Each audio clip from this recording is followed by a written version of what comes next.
2359FY, People versus DeAndre Booker.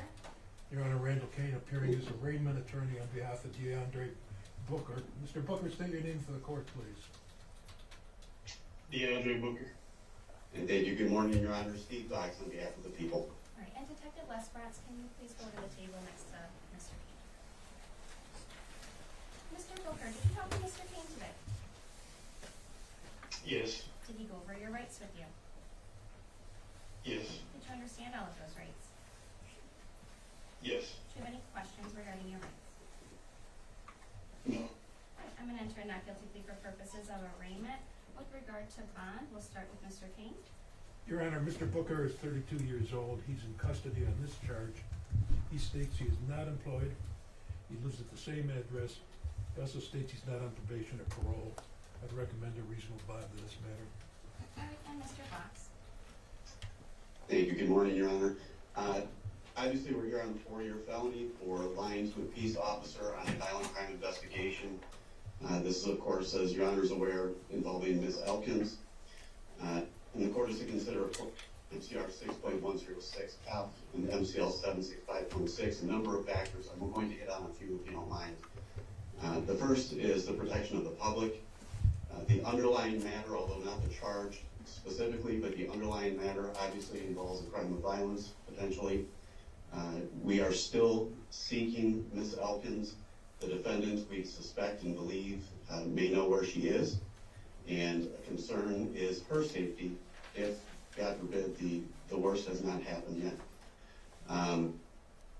So with respect to that, Judge, I believe that there is a risk to the public, specifically if she were still alive, and that's what we're all hoping for, of course.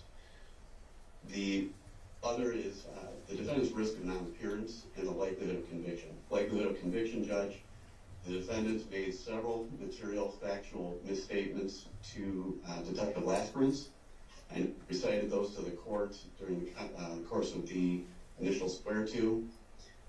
The defendant was aware that we were investigating a missing persons report. He was aware that there was some belief of his involvement. He made misstatements about both his location as well as Ms. Elkins and how she may have left his vehicle, left his apartment complex, all of which we can demonstrate by objective evidence and video evidence to be false. So there's a high likelihood of conviction in these cases, on these matters. And then last and most importantly for the court's consideration, I think at this point, is the probability or improbability of returning for trial. We have a history that includes charges at least. We do not have the disposition, but we did recover a PD-214 from his time in the U.S. Army. It looks like in 2016 he was charged with a couple of matters, including larceny of private property, and more importantly, fraudulent ID documents. And then in 2017, he was charged with desertion or the absence without leave, going AWOL from the Army. Ultimately, he was discharged less than honorably, although it was not a dishonorable discharge. He was discharged from the Army in a less than honorable means or manner. We know that after the conversations, before the conversations with Detective Lasprance, but we believe after the underlying events of this case, he fled from Macomb County, went to Flint, where he was apprehended and brought back to Roseville.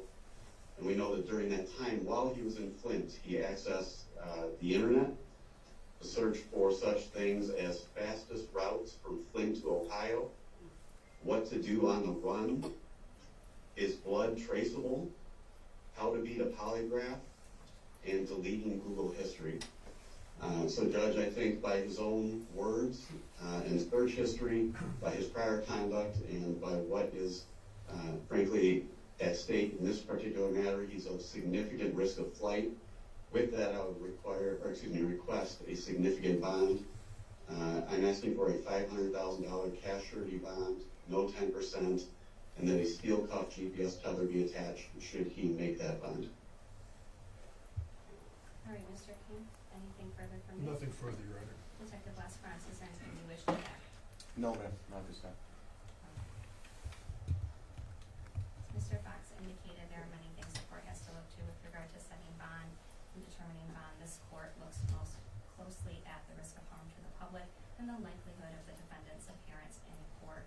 I will note for the record that this matter is currently charged as a 4-year felony. I will also note for the matter that while Mr. Fox did point out several instances from the defendant's time in the military with regard to any sort of matters that came up with regard to larceny or desertion, that there is no other criminal history presented. But that being said, the matter being investigated does involve a missing person, which is a very serious matter.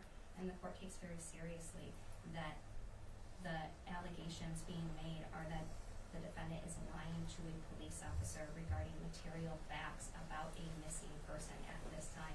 That gives the court great concern about the risk of harm to the public and the likelihood that the defendant will make sure that he appears in court for both this matter and any potential further charges that may be brought by the prosecution. At this time, the court is going to assess an amount of bond in the amount of $250,000 cash surety, steel cuff tether prior to any release. The PCC date in this matter will be January 22nd, 2025 at 8:30 a.m. on Zoom in front of Judge Bodecker. The exam date will be January 29th, 2025 at 8:30 a.m. in person in front of Judge Bodecker. I have referred the matter to the Office of the Public Defender for appointment of counsel at this time. If the defendant does retain counsel, that counsel can send in a substitution of attorney. Is there anything Thank you, Judge. from any party? I apologize, Judge. Just one clear. You indicate steel tether. That is with GPS, correct? Yes. Thank you. Nothing further from the people, Judge. Anything Nothing further, further. Mr. P? Okay, you guys are all set today. Have a good day. Thank you.